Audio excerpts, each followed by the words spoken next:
Dear student, आज हम question number 31 six class का करेंगे, परंतु इसमें पार्ट दिए हैं इसके, तो इसका पहला पार्ट करेंगे हम आज सिक्स क्लास का। तो इसमें क्या लिखा है, ए बी रेखा और बिंदु डी पर सेट स्क्वायर द्वारा 135 डिग्री का एंगल बनाए। तो देखो, आपको पता होना चाहिए हमारी एक लाइन पूरी लाइन होती है 180। अगर हम 180 से अगर हम वन कितना बताया आपको 135 निकाल लेते हैं, तो आपका बचता है 5, आपका 4, या आपका इस तरह आपका 45 डिग्री बचता है। जैसे एक पूरी लाइन हमारी होती है 180 डिग्री, तो इसको जब हम इससे माइनस करेंगे तो हम तब आएगा आपका 135 डिग्री। तो देखो कैसे करना है आपने।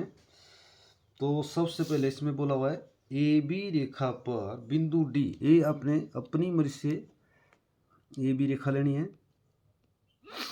मान लो मैंने थोड़ी बड़ी ले ली, ए बी, और अब आपको पता होना चाहिए इसमें डी बिंदु दे दिया। मान लो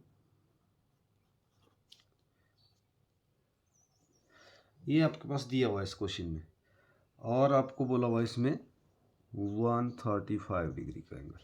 तो इसमें सेट स्क्वायर द्वारा बोला है, तो किताब से के अनुसार ही करेंगे हम। वैसे तो दूसरी साइड भी हो सकता था, परंतु आपको किताब के अनुसार ही करेंगे। तो आपको पता होना चाहिए ये जो सेट स्क्वायर है, ये आपका जो सीधे वाला सेट स्क्वायर है, इसमें दोनों आपके 45 डिग्री, 45, ये आपका 90 डिग्री, ये आपका सेट स्क्वायर बिल्कुल दोनों तरफ बराबर होता है। ये आपको पता होना चाहिए, ए वाला 45, ए वाला 45, इसके बाद ये आपका 90 डिग्री। फिर ये दूसरा सेट स्क्वायर होता है हमारा, इसका जो है आपका ये 60 डिग्री, ये आपका 90 डिग्री, ये आपका 30 डिग्री। यह आपको पता होना चाहिए इसका 30 डिग्री, 60 डिग्री, 90 डिग्री। आप इसको जिस तरह पलटा मारेंगे आपका ये एक 90 का ही रहेगा, तो आपको इससे डिस्टर्ब नहीं होना है। इसको चाहे ऐसे करे चाहे ऐसे करे।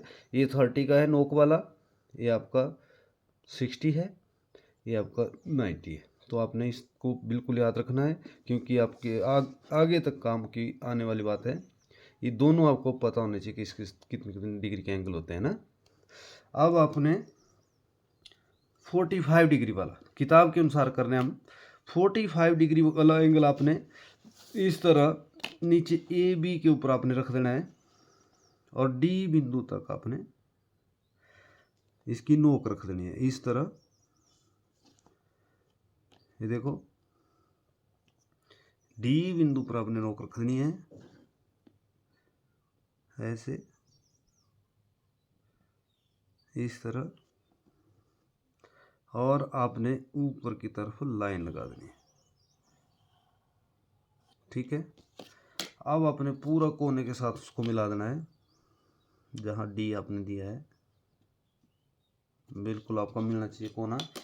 अब ये आपको मान लो सी नाम दे दिया मैंने इसका, तो इसका आपको पता होना चाहिए। जैसे हमने ये वाला रखा, ऐसे रखा, ऐसे रखा, तो आपको ये बिल्कुल इसी तरह आपने सेट स्क्वायर इधर चित्र बना देना है इसका भी। हमने इस तरह ये रखा हुआ है सेट स्क्वायर, आपने इस तरह पीछे हटा देना है, और दानेदार मैंने लाइन दे दी थी। इसका मतलब क्या हुआ, ये आपका 90 डिग्री का एंगल हो गया, ये आपका 45, ये आपका 45, ये आपके एंगल हो गए। ये पूरा सेट स्क्वायर आपका इस तरह ही बन गया सेम।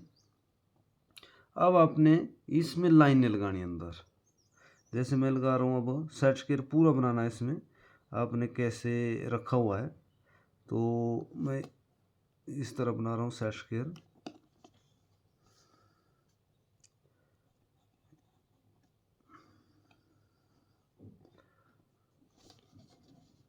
और अपनी मर्जी से मैंने हर लाइन अपनी, इसका कोई माप नहीं रहेगा, आप अपनी मर्जी से बना सकते हो इसको। मैंने अपनी मर्जी से तैयार कर दिया इसको।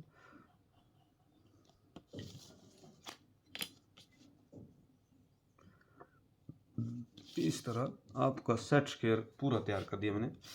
तो अब अगर ये एंगल आपका 45 डिग्री बन गया तो हमसे पूछा है 135 डिग्री। तो आपने अब प्रकार से डी बिंदु पर प्रकार रखनी है और अपने मर्जी से प्रकार खोनी है, ऐसे चाप लगा देनी है। यहाँ पर आपने थोड़ा सा एरो लगा देना है ऐसे जैसे। अब ये आपका एंगल टोटल आपका 135 डिग्री का बन गया। क्वेश्चन नंबर 31 का भाग नंबर 1 है। ठीक है, इस तरह आपने करना है और बिल्कुल आसान क्वेश्चन है। आपने इस तरह करना है क्योंकि जो आपकी किताब में दिया है वो इस तरफ दिया है, जबकि हम इसे इस तरफ भी बना सकते हैं ना। ये इस तरफ बनाएंगे, इस तरफ 45 का, तो ये इस तरफ आपका ये राइट साइड को अच्छा बनना चाहिए था। परंतु चलो किताब के अनुसार जाने, कहीं बच्चे जो है 6th क्लास वाले हैं तो ये बोलेंगे किताब में ऐसा दिया हुआ है। तो आपने इस ढंग से करना, बिल्कुल आसान क्वेश्चन है और इस तरह करना है आपने। Thank you.